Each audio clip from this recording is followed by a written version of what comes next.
Hello and welcome to yet another episode of Epic Sketch Time. My name is Mark Monlux and I live in Tacoma, Washington. I work as a freelance illustrator and you can find me on any social media portal underneath Mark Monlux.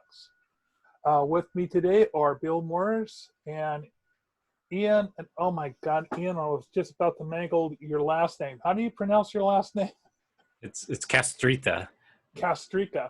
Yeah. Okay. That was not what I was going to say. So, ENC, that's an easy way to get around that.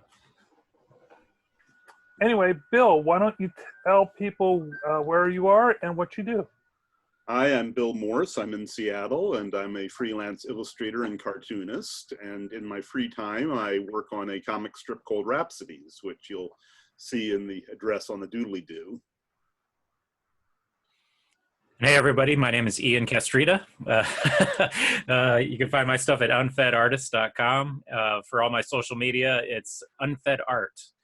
And yeah, I'm an illustrator, graphic designer, and cartoonist working out of Arizona.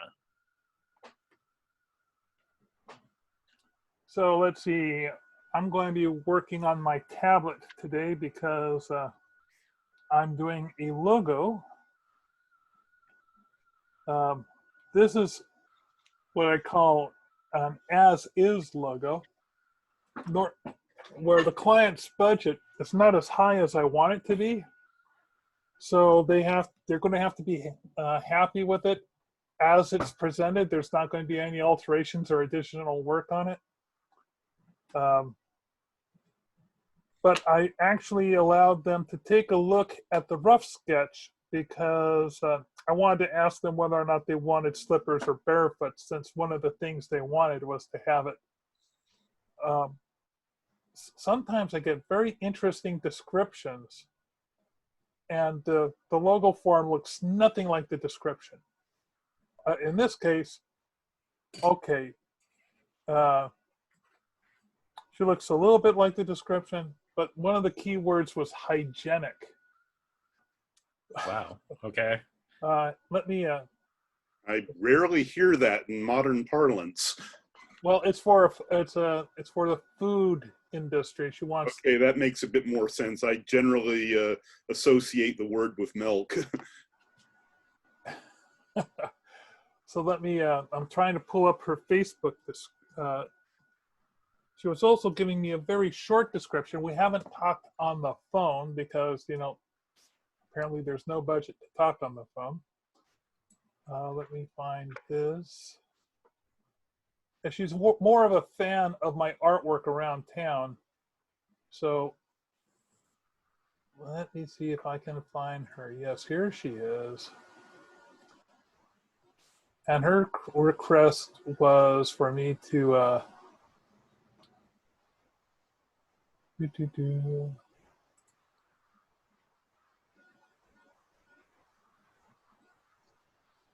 First, she asked for another artist friend of mine, last year, and let's see. She's drawing fruit this year and would like to find a cartoon that fits the fiber fairy. This would be used on her labels and on a business site, and eventually on Facebook. And she basically wanted a cartoon very, let's see. She was imagining a plump and funny cartoon fairy with funny wings. Does that help? Because I was trying to ask her to describe. She also saying, can you put some purple streaks in the hair? And then I was trying to get her to give me more details.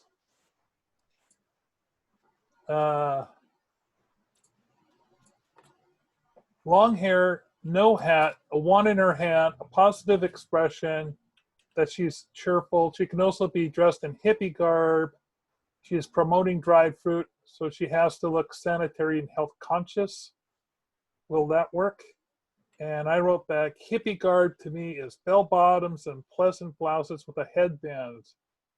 If that's not the look, let me know more with specific details. But she wrote back saying that sounded just fine to her. So this is my rough sketch.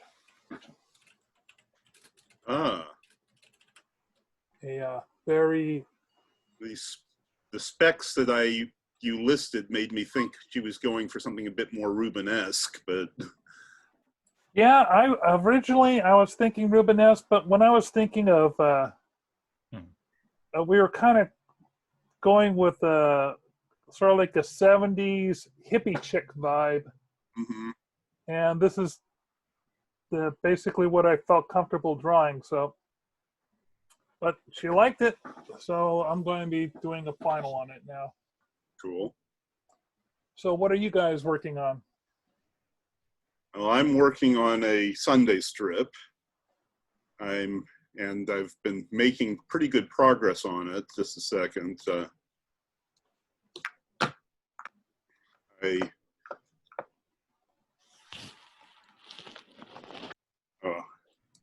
need to be let in to show it. Oh, my apologies. Let me fix that button.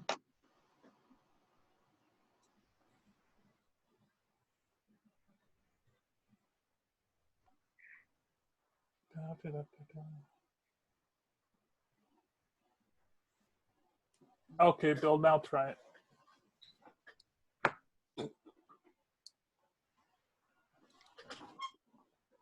Okay, so here's where I am so far. Read down properly.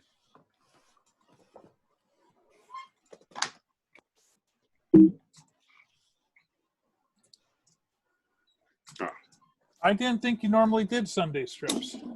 Generally, it's when I have.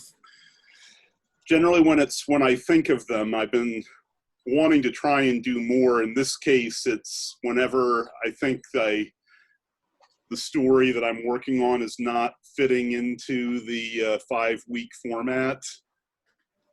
So, and I've been and since the iPad has been doing wonders with my speed, they aren't quite as much of a time sink as they used to be.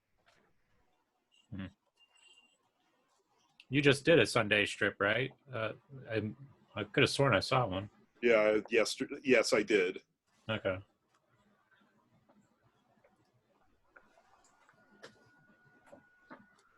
So anyway, So how's this for you? Guys, see the sketch okay? Yeah. Okay. Did you put the camera on your head, Mark?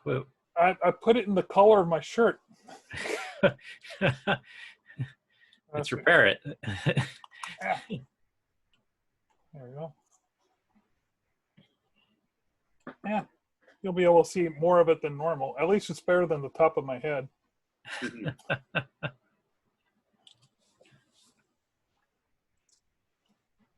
So,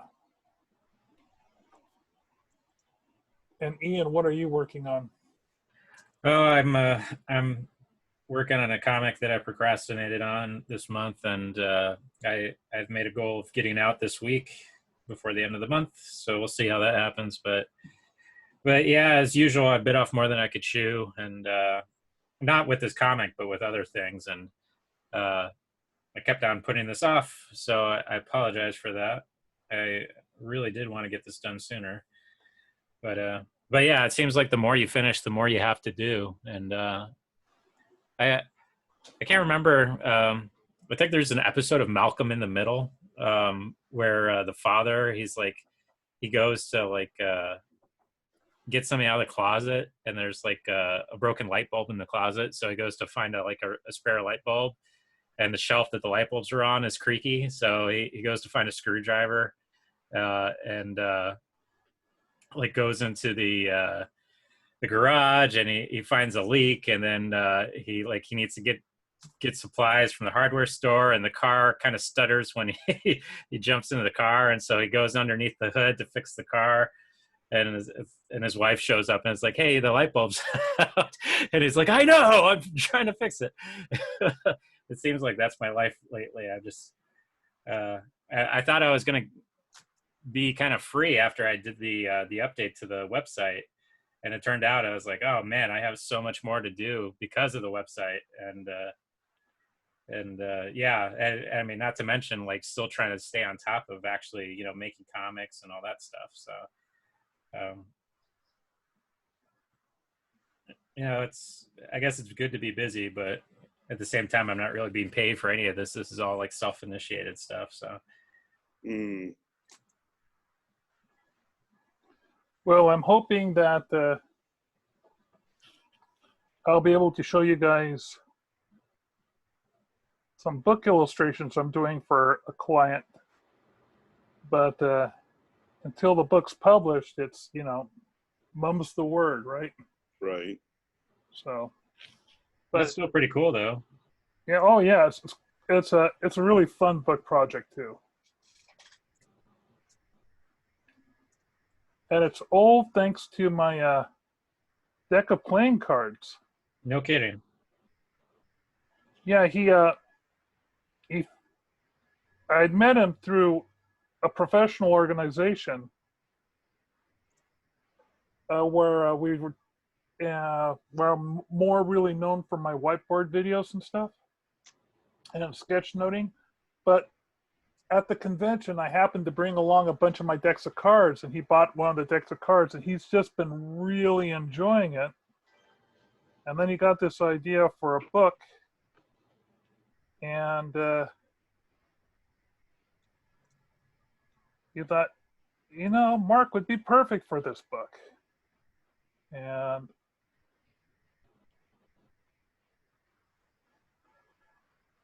so just when I was getting almost done with this other project, a video project, which I thought was done, but which the client, you know, you would expect something to be done once the storyboard was over and you finish off all the files and you sent the files off to the videographer and you send them to her so that she can just, you know, basically put an okay stamp on them, right?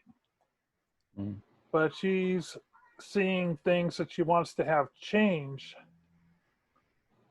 And since we're not doing it through a video scribe, but through the videographer, she knows that we can do a little bit of alterations. And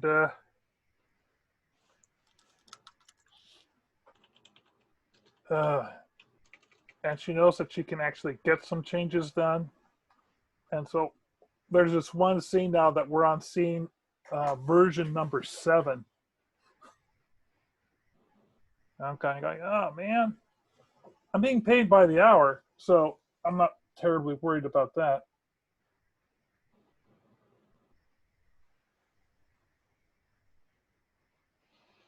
Do you generally take hourly work?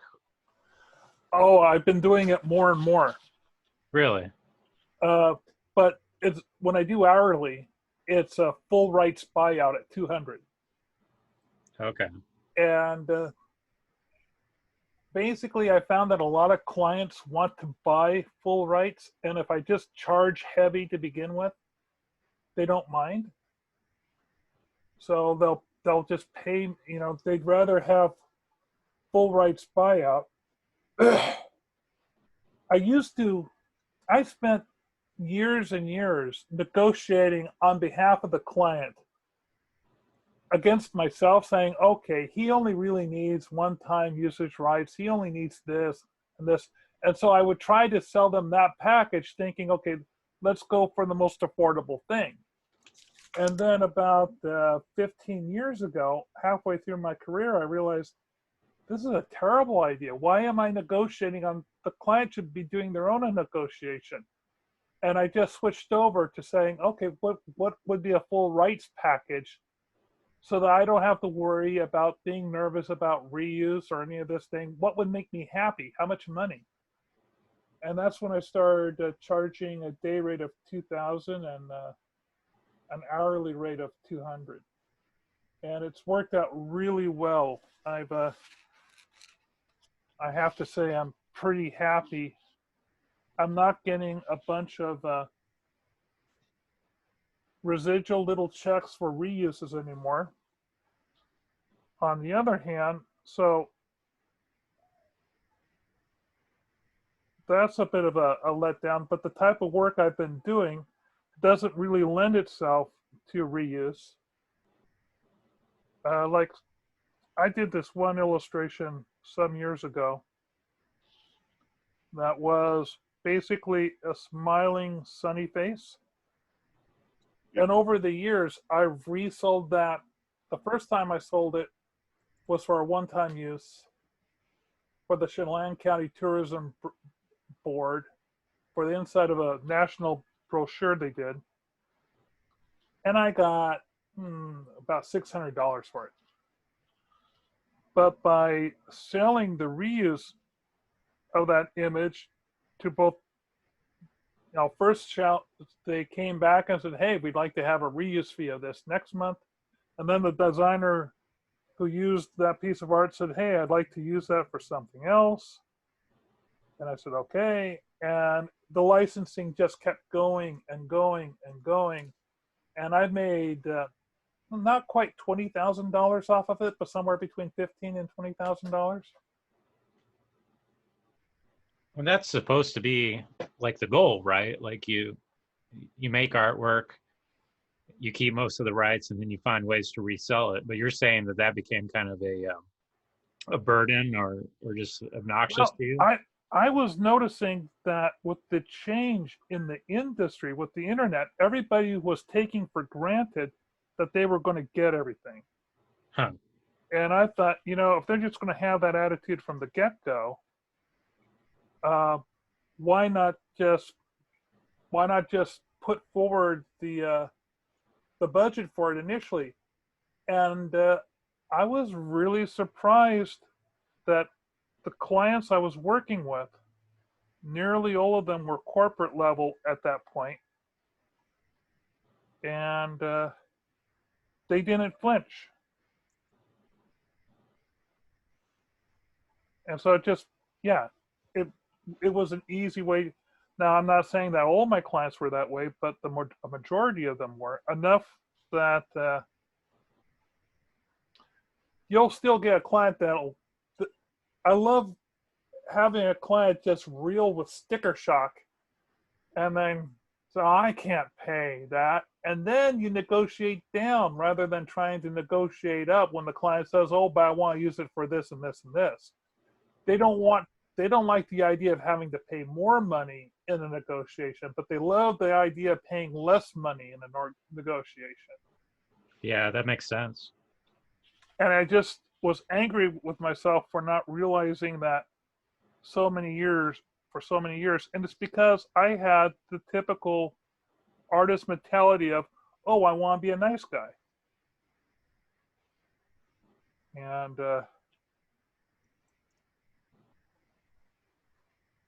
you can be a nice guy in business. You just have to make a profit. Sure.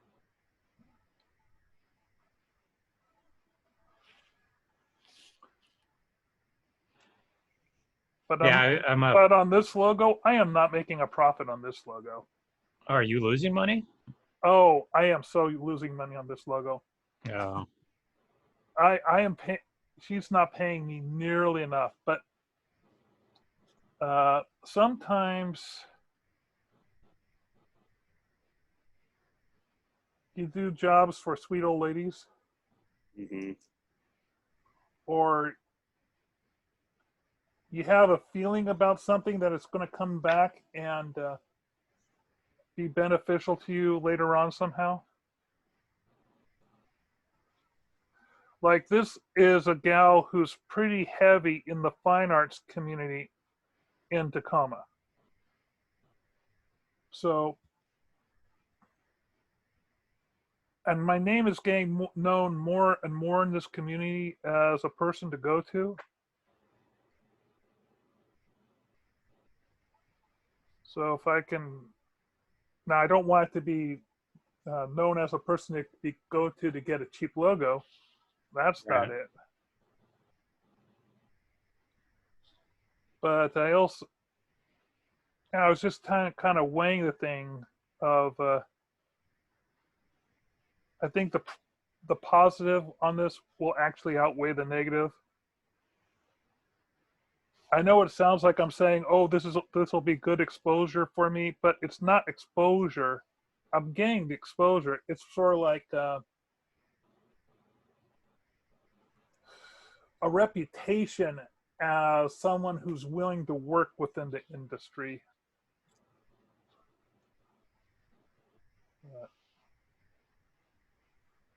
Yeah, this is very unusual for me to take this. I almost said no to this project. Yeah, I still need to figure out my my whole sales persona or whatever. Like as far as like my pricing goes, like I know what my expenses are and I know what my minimum rate should be, but yeah, they're like everybody and their grandma has been telling me to charge flat rate, never charge hourly. It's like it's been like this mantra that's been pushed at me for like the past couple of years, I'd say, where everybody's like, why are you charging hourly? That's terrible. And meanwhile, it's like my only client right now is hourly, and I like that because they ask for so many alterations and it's not that big a deal, right? Because it's like, all right, it's your money. And I also have like really clear guidelines on my availability, so they understand that at a certain point they can't just ask for stuff. They have to realize that they're going to pay more because I'm not available, and it's worked out pretty well for me. But every other client I go to, I present flat rate, right, and I get the sticker shock. I get the I mean, I'm getting pretty good at hearing it over the phone now, right? This was like, oh yeah, we'll contact you later after we talk to some other people. I was like, sure you will. but I actually wouldn't mind doing hourly, just as long as I got a decent deposit, on the front end. So how much are you charging on an hourly? So my minimum rate, just like airing my laundry right now, but let's see, my minimum rate right now, I'm aiming for 150, but yeah, if they were to do a full rights buyout like you, I'd probably just say, okay, well, that's 200. But now, having listened to you, I'd probably start at 200 and say, well, if you don't want to have full rights, I can go down. Yeah, my minimum rush rate is 300. So like, if they're like, oh, we needed this yesterday, it's like, okay, well, if you want to pay me rush, I'll lose some sleep, but you'll be paying me well enough that I won't mind it. And it's this juggle act too, right? It's like, well, I have other clients. I can't just shove them under the door because you have a problem all of a sudden. So, if you're willing to pay more for the convenience of getting this done quickly or whatever, I'll do the rush. But yeah, I have the spreadsheet. It has all my expenses. It tells me how much I should charge for retainers, and then I actually built out like additional spreadsheets based on my previous projects, where I know like, oh, it takes me this long to do sketches and this long to do inking, and if they want color, the flats take approximately this long, and I can get that flat rate quote, right? And so I spit out that number, and yeah, the sticker shock. So I don't know. I think what I'm going to try to do is hit them with the hourly rate next time, but say, it'll be this much deposit on the front end, and see how that flies.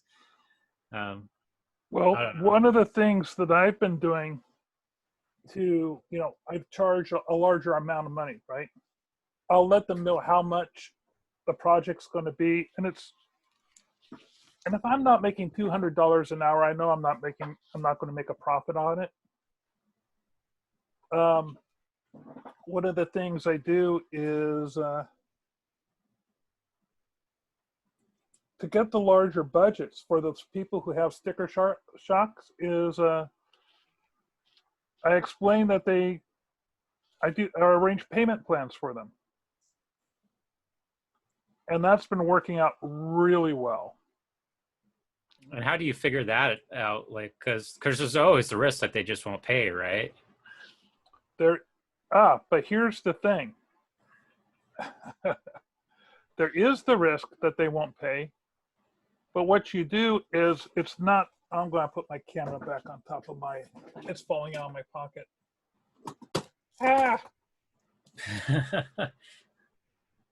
So I have, let's say I have a client and they're doing, I had this one client and he was having me do a book start off with book illustrations, and then it went into me actually designing the book for him. And I was actually giving him, when I started that project, I was like so dead in the water. I went with only $150 an hour rather than $200 an hour. For full, right? Yeah, because it was for a book. Well, actually, okay. And they were the type of illustrations I did not mind giving away. They were basically technical illustrations and side profiles of people with bad posture. I was never going to resell these books. I mean, these images again. Okay. So I didn't mind. But what I did was I had, at first we started off with 50% of the invoice would be paid on 30-day net, and the other remainder part would then be put onto a tab for the payment schedule. But initially, the first invoice, everything was 30-day net. The payment agreement is a secondary document. And if the client fails on the secondary document, you have the first document to fall back on. If they break the payment schedule contract, everything's immediately due, plus they have no rights to any of the work that you've done for them because they haven't paid for the licensing on it. Yeah. And so you have them sign you have them agree to an immediate cease and desist with a separate agreement, saying, okay, basically, if I mail this to you, you're agreeing that you can't use any of this stuff, and you're agreeing to that right now. And so they sign that, and that really puts the onus on them to make the payments, because what are they going to do? They're going to have all this product or these items with their stuff, and if they can't sell it, then they're going to really be out more money, because a lot of people, they'll take your thing and then use it and make money. Anyway, so where was I?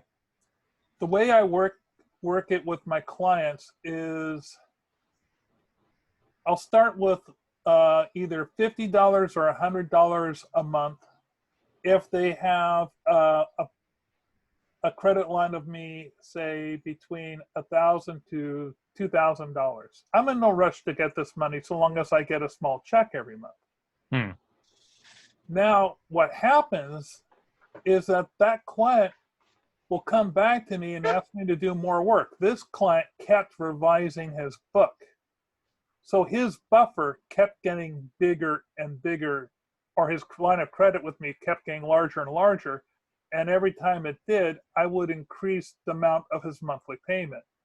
It went from $50 to $100 to $150 to $200 because his line of credit with me went from $2,000 to $4,000 to $6,000.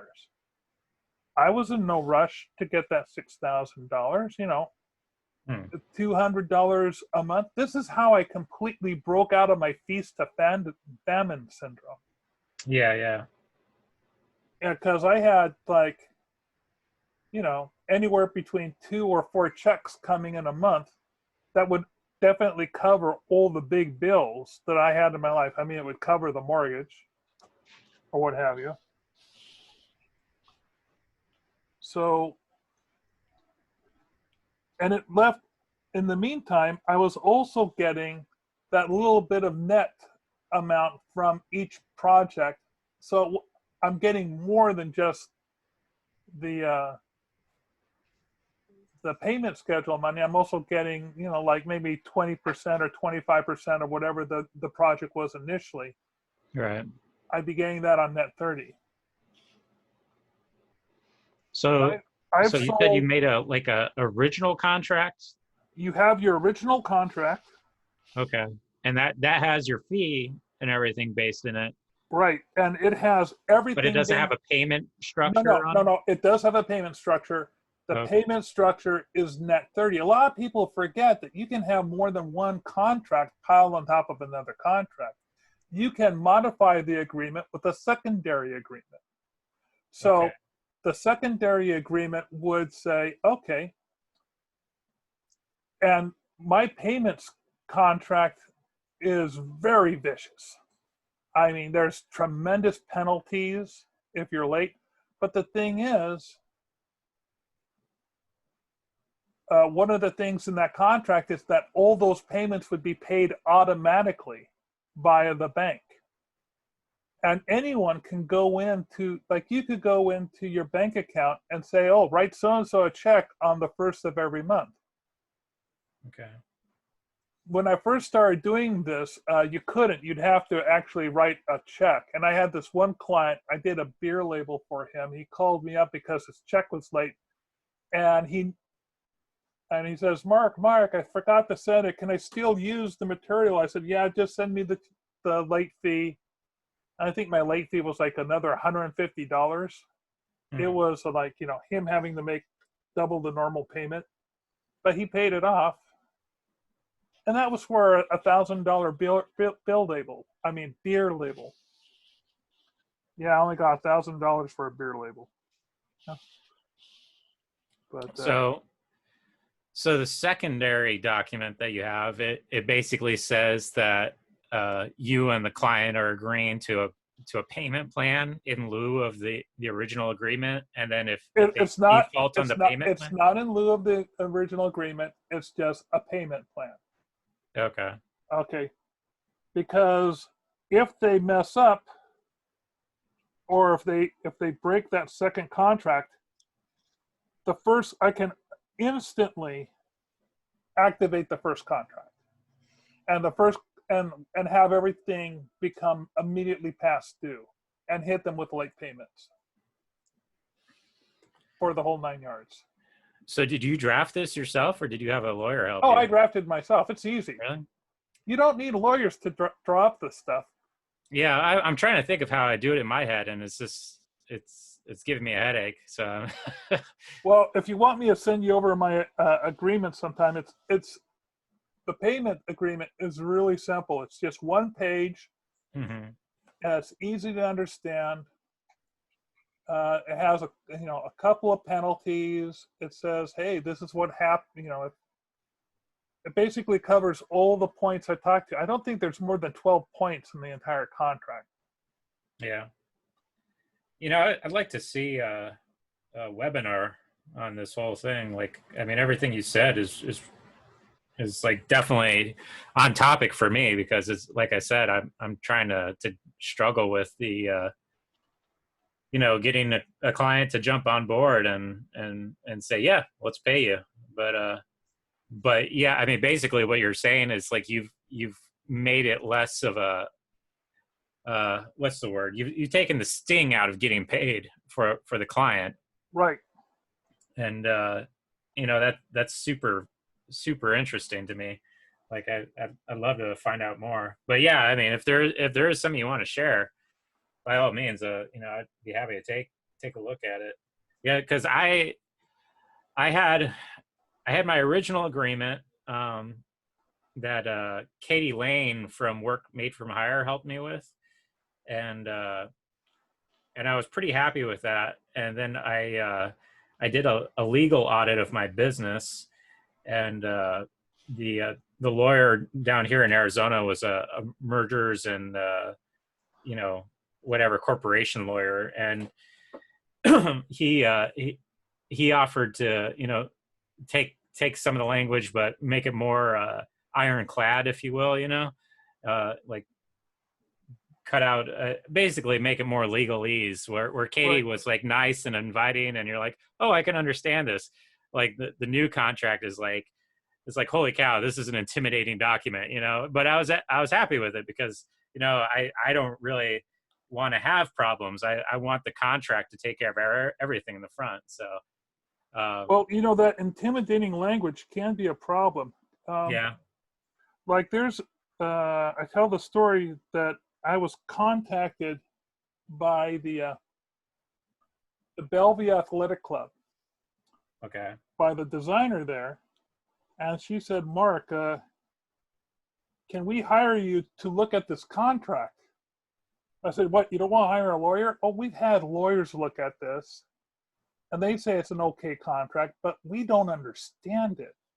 Right. Yeah. And I said, can you, I said, well, I'm just a cartoonist. Said, no, can you look at this for us? I said, okay. And so I went over the various points. It was a boilerplate contract, and it was for some software company that would be handling their membership, because the Bellevue Athletic Club is, Bill can tell you that Bellevue is sort of like the ritzy town next to Seattle. Mm-hmm. It's where I used to live there, and it's the type of place you dress up if you go to the mall, you know. Oh, really? And Or you mean like suit and tie, or? oh, Well, you polo just, shirts. It's very Republican. Oh, it's, okay. well, it's just people have money there. It's where all the people from Microsoft live. You know, if you got Right. money, you live in Bellevue. Okay. And it's sort of like a commuter's drive across some long bridges to get to Seattle. So when I was looking at this contract, I thought, okay, the best way you can look at a contract is not just point out the faults in the contract, but to offer in negotiation an alternative. And so I would point out a fault and say, okay, this is why this language is difficult. Can we go with this alternative? I think it says the same thing, but it's a kinder, gentler way of interfacing. And I sent my report back to the people at the Bellevue Athletic Club, and they said, "Oh, Mark, this is great. This is really comprehensive. Oh, I'm really glad you like that." You know, I think I charged them like $200 for writing this evaluation because I spent like an hour on it. But this was back when I was still charging only $100 an hour for my stuff. I was living in Ballard. This is early 90s. Before it was a yuppie place. Well, it was still a yuppie place, but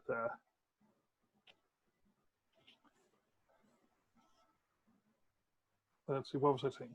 Anyway, then they said, Mark, we'd like to hire you again. I said, what for this time? And they said, well, it's not for illustration. We want you to negotiate this contract. I said, really? I said, yeah, what, can you call these guys up and just talk it through and negotiate out these points? I said, sure, I'd be willing to do that. And I get on the horn with the other people, and I walked through, and they agreed with all my points. And at the end of it, they said, you know, we want to thank you. I said, this is the other company, right? The one that had the contract. And I said, why is that? They said, well, we are almost wanting to pay you for your time because we've been having a hard time selling this contract to our customers. But with these changes, we'll be able to use this contract, but we're going to be using this new language that you came up with. I went, oh, well, that's great. You know, so It's like, yeah, pay me. the problem was that sometimes when you use a lawyer, the lawyer All lawyers are on the offensive. All lawyers want that they're obligated to do the very best for their client and leave Yep. no loopholes. Yeah. The problem with that is that, like you said, it can be extremely intimidating, and their business was suffering as a result.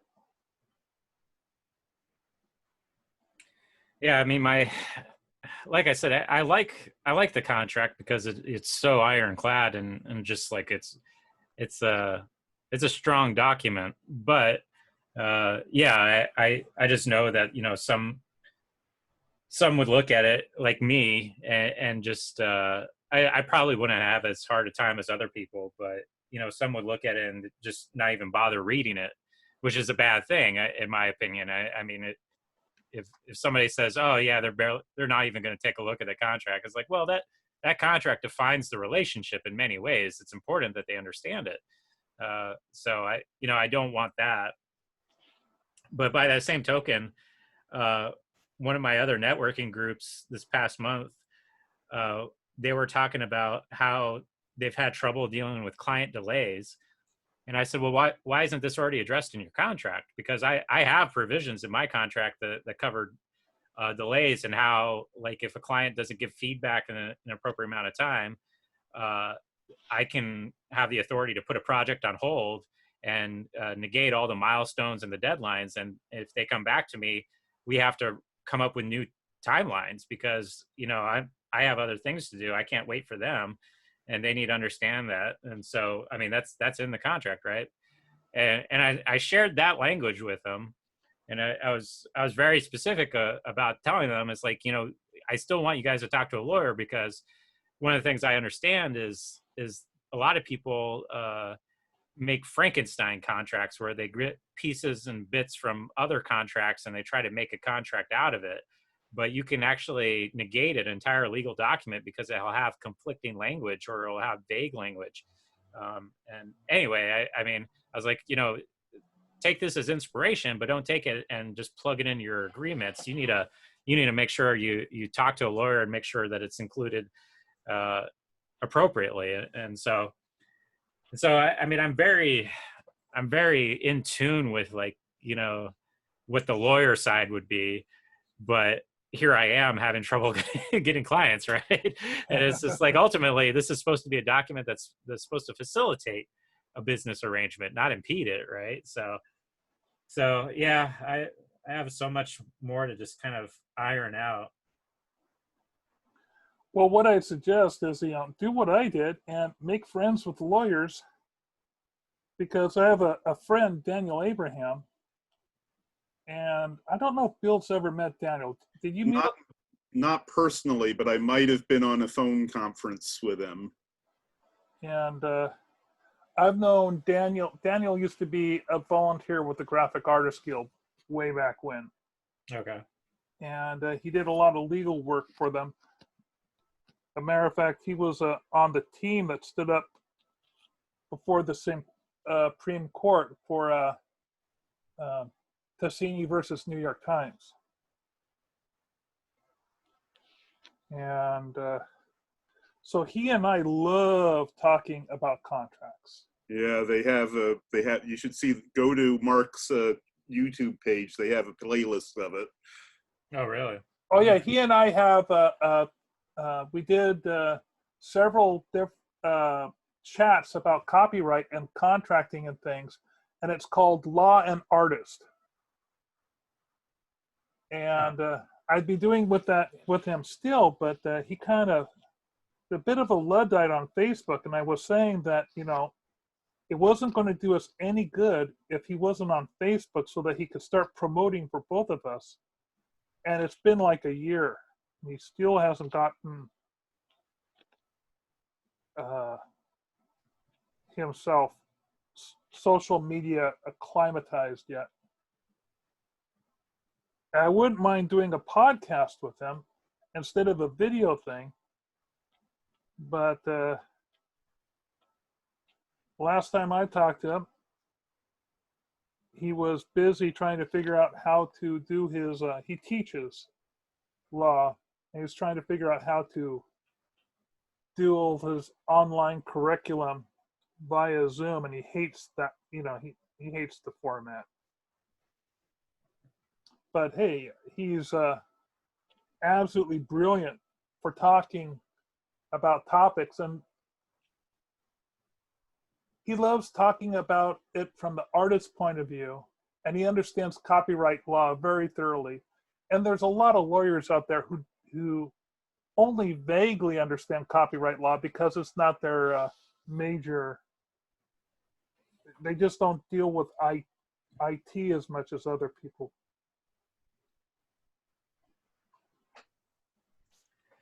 And I've yet to find another lawyer that's as knowledgeable as he is.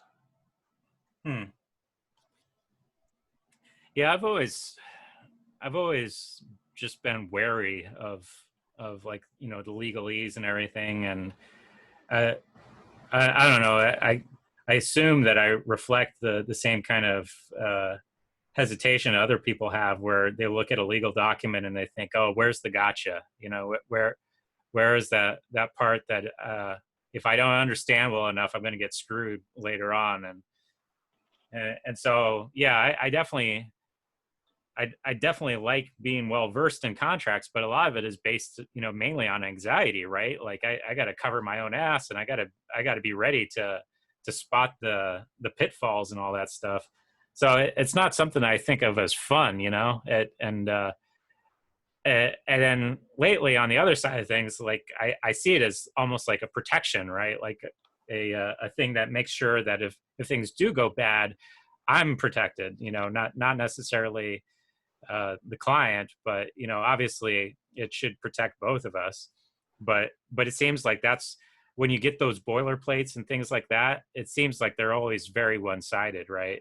And in some ways, I look at my own contract, I'm like, you know, this does probably a lot more for me than other clients are willing to let happen. But I say that based on my very limited experience. I had a potential project with a university, and it was only recently that I found out from somebody in the industry that universities are just really difficult to work with. But I was optimistic at the time, and then they took a look at my agreement, and they had the back and forth where they wanted to change this and that, and it took longer than I would have liked to get it done.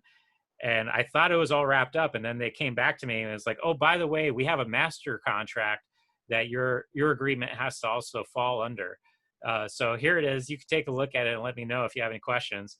And this thing was just a monster that would have completely negated my contract. Like I was signing over like intellectual property rights, like all of mine, not just the ones that I would develop under the project, but the ones that I had, you know, from before and everything. Like I was giving free license to all of that trade, or what's the word?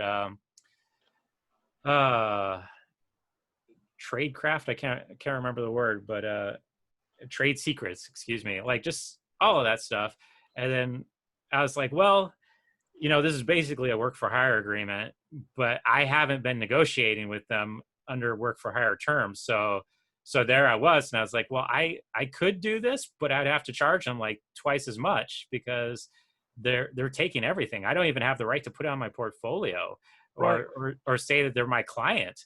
And I was like, you know, I need to charge you more for this. And by then I was like, we should have gotten started on this project a couple days ago. You know, I'm not prepared to take on, you know, further negotiations for this contract because basically I have to double the price on you.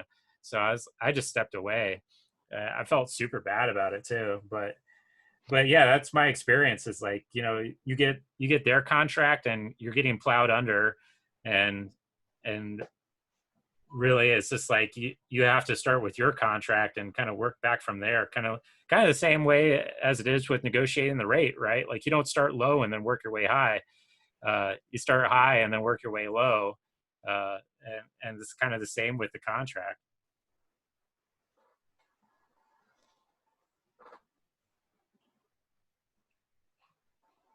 To be honest, I wouldn't mind an agent just doing all this for me, though. It's not fun. Yeah, I used to have an art rep named Susan Trimpey, and she was really good. And she and I would talk about contracts and pricing and everything. And and she loved talking about that to me because I'm really good at figuring out prices. There was a local group called the Society of Professional Graphic Artists, and we used to play this game at every luncheon called Show and Price, where you would stand up, show a project you were working on, describe it, spend 5 minutes describing it. People would take about 5 minutes asking you about it, technical questions, and then they would start bidding on the project, how much they would have paid to do that project. And then at the end of it, you have to tell them the actual price you got. Yeah, we did that once with the Graphic Artist Guild. That was a lot of fun. I can't remember when that was. It seemed like it was a while ago now.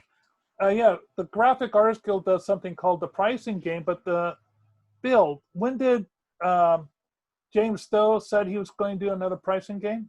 Oh, I remember him saying it. It's sometime next month, I think. I'd have to check the schedule. So yeah, Ian, that would be one to go to. Yeah, I found that really, really enlightening.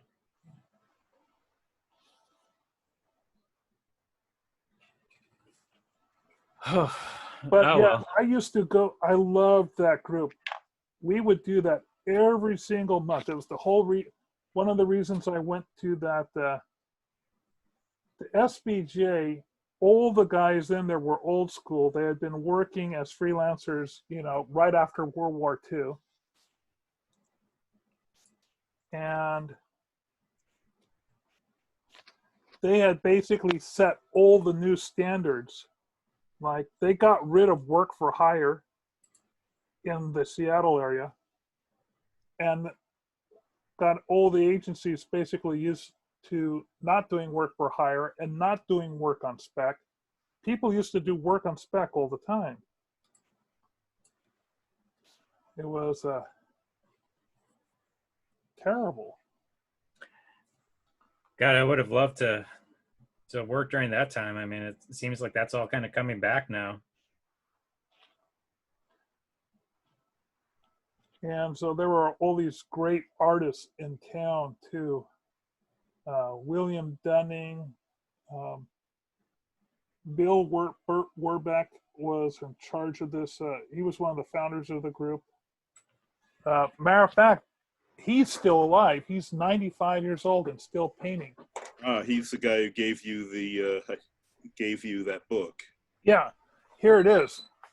He wrote his entire life history, and it includes a compilation of all of his professional and fine artwork.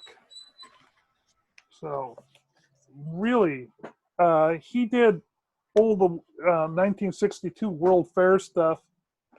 There's a local restaurant chain here called Ivar's, and he did all of Ivar's stuff. Oh, here's a page of some of his logo work.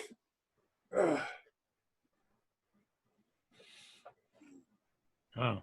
I'll see if I can find some of his illustration work. His illustration work has this it's a very mod 60s look to it.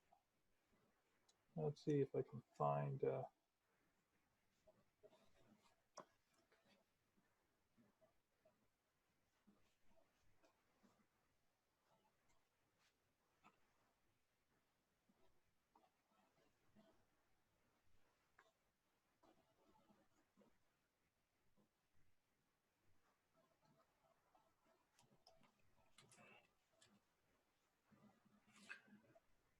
Just FYI, we got about 3 minutes left. Oh, okay. So this is the type of stuff that he was doing. Oh. He does sort of like a acrylic pastel type painting style. Well, I want to thank you guys for joining us for Epic Sketch Time. You can, if you like this video and what you heard, and if you'd like to participate and actually do some more screen sharing, we did very little screen sharing this week. Mm-hmm. You can join us every Tuesday at 4:30. Get on our mailing list. Follow the link in the doobly-doo down below. You can also follow us on Epic Sketch Time on Facebook. And we look forward to seeing you. Thank you, Ian. Thank you, Bill. Thanks, guys. See you next time. Yep, have a good one.